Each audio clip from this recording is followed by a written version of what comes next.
Today, Passiontide begins. If we'd been able to gather at All Saints together, we would have seen our crosses and images veiled in purple. There would be other changes also, one of which would have been the preface for the Eucharistic prayer. Today, as I was saying Mass by myself here for you and with you, this was the preface that I used. And we hear these words. For as the time of his passion and resurrection draws near, the whole world is called to acknowledge his hidden majesty. The power of the risen cross reveals the judgment that has come into the world and the triumph of Christ crucified. Passiontide is an intensification of Lent, and we feel it perhaps particularly powerfully at this time, as we are called by church and government into isolation and lockdown, as our freedoms are curtailed and our options for how we choose to live have been diminished. Often people argue with me that Christian faith focuses too much on suffering and death, and this can be true, particularly as we're thinking of our Western tradition coming out as it does of medieval suffering and a focus on the wounds of Christ. But as our Eucharistic prayer that I've just quoted suggests, the action of God towards us in Jesus Christ is a unified action. It cannot be divided. And that is because it is the action of love, an abundant, reckless love that draws us into its own orbit. The shape of God's action towards us in Jesus Christ is love, and only love. And so this means it is the time of his passion and resurrection that draws near. Not one or the other, not passion or resurrection, suffering or vindication, but both together, because love always looks like this in our broken yet hopeful world. In today's first reading, the prophet Ezekiel is given a vision by the Spirit. It is not a friendly or easy vision, as he stands in a valley filled with bones. It is stark and desolate, a vision seemingly without hope, without a future, a vision of his nation that only is about death and loss. Perhaps it is easier for us this week, even from a month ago, to understand something more of this vision, to enter into its sense of desolation and difficulty. As we look at our empty streets and locked down houses, as we see supermarkets stripped bare with produce, and the death toll of coronavirus still worryingly rising. But even when faced with such realities, with global and national catastrophe, the prophetic spirit of the Old Testament refuses to give up hope. Even as Ezekiel stands weeping at the loss of his people, facing the shattering reality that stands before him, even there, God speaks. Can these bones live? And Ezekiel gives the only human response possible. Only you know, Lord.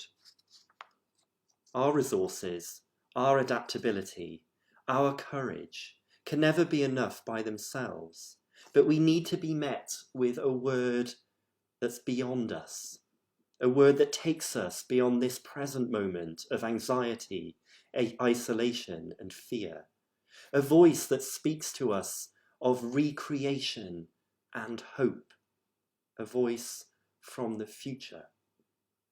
And so incredibly for Ezekiel, the bones come together, flesh is once more threaded over them, and the breath of God breathes upon them, just like the breath of God in the story of Genesis, where Adam becomes a real, living human being. Life is made possible again. And then we turn to our gospel reading for today, and we encounter another death.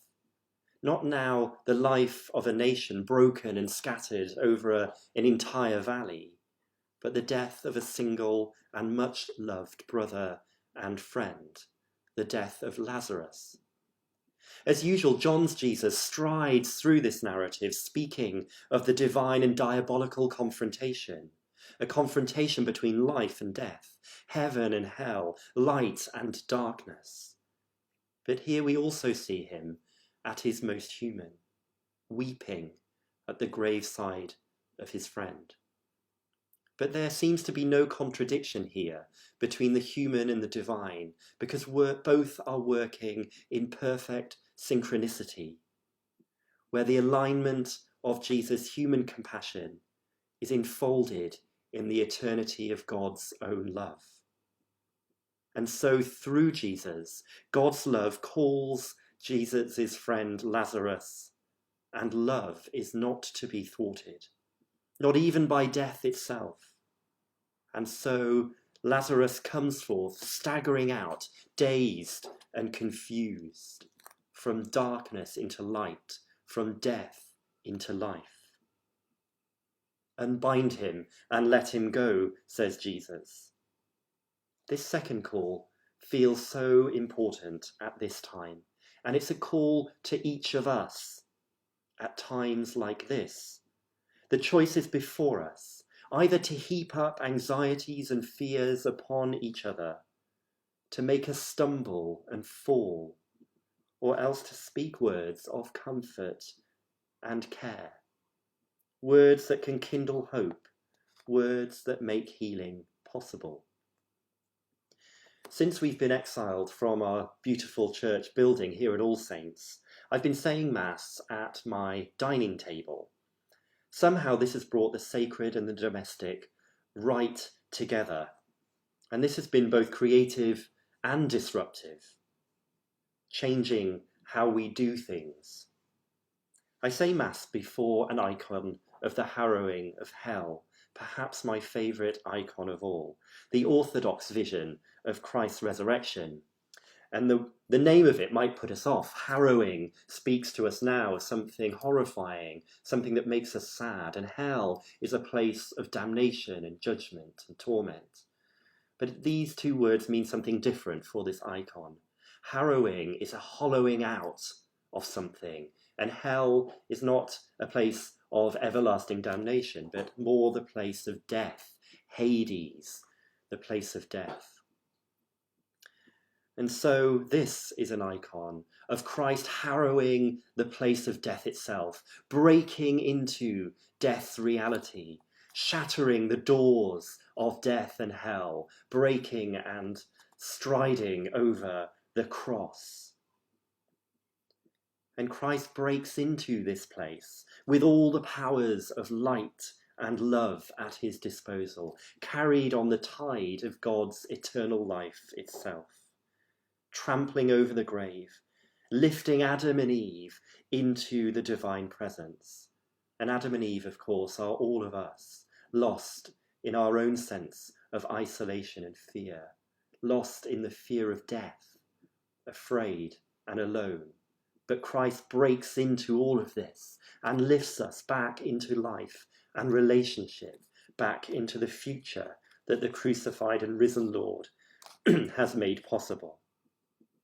This is not a future shaped by anxiety and fear, but a future in which death itself is finally disposed of and destroyed.